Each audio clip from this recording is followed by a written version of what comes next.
Қайырлы күн баршаңызға достар. Ал сіздермен бүгін перизат тәп-тәтті әрі дәмді пахлаваның рецептісімен бөліспекшімін. Видеоны соңына дейін көріп, арнаға тіркеліп қоюды ұмытпаңыздар. Міндетті түрде осы рецептімен жасап көруді өтінемін. Ал кеттік. Алдымен таза ыдысқа жұмыртқаның сарысы мен ағын бөліп аламыз.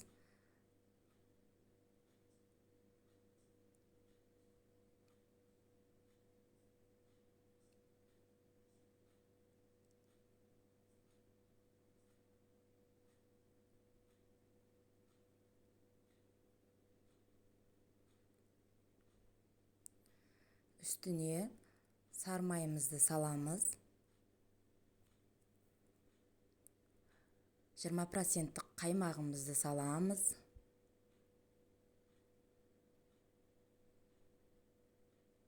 Араластырып жіберіп, үстіне қопшытқышымызды салып жібереміз. Ұнымызды салып,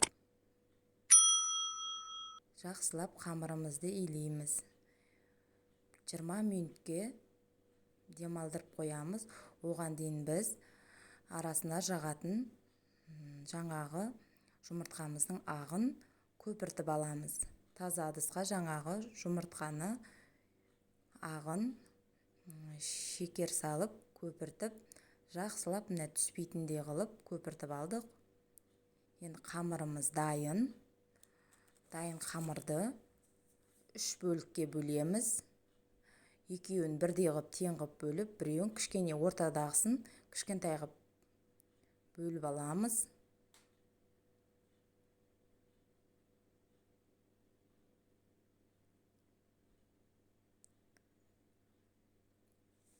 Астына мен пергамент қағаз, жаңағы бумажный қағазды жайып алдым.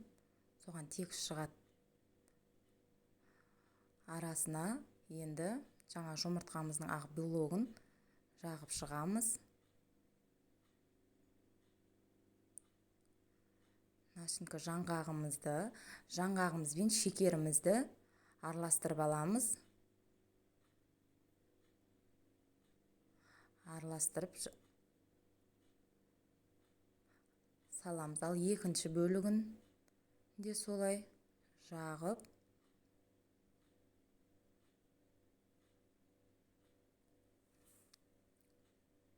теңдей қылып, екеуін бірдей теңдей қылып бөліп аламыз. Жаңғақ пен жаңа шекерді арасына жағатынды.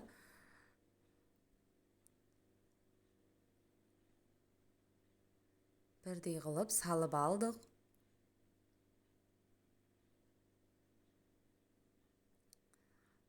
Енді үстін жауып, осылай шет-шетін жауып шығамыз.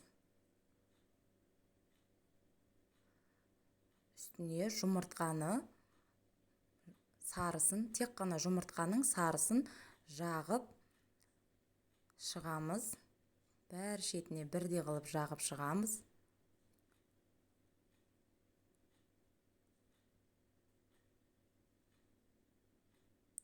Пышақпен бетін кішкене қылып сызып,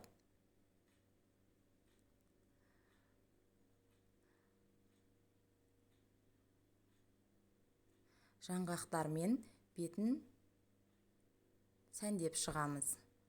Жаңғақтарымызды қойып,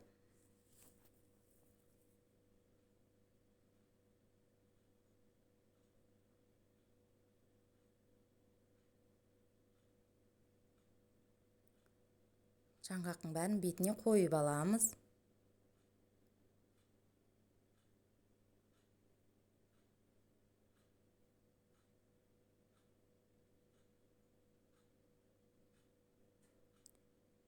Өте оңай, негізі жасап көрсеңіздер болады. Ал піскен пахлавамыз. Үстіне жаңағы әселімізді жағып алдық. жалтырап әдемі болып тұрады.